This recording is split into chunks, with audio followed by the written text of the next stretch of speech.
Hey everyone, welcome back to the channel. I'm the Travlin Prof, and today we are going to learn how to say a word that we might not use very much in English.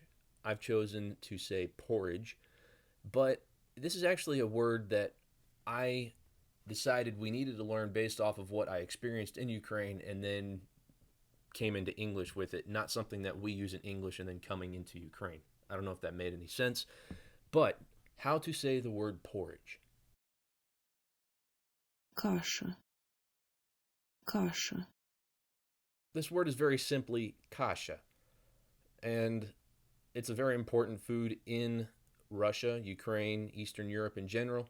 They eat it a lot, and there are many different kinds of grains that fall into this variety of food that we call kasha. Have you ever had kasha? If so, what did you think? Let me know down in the comments down below. We'll see you again tomorrow with a new word of the day. Baka for now. каша, каша.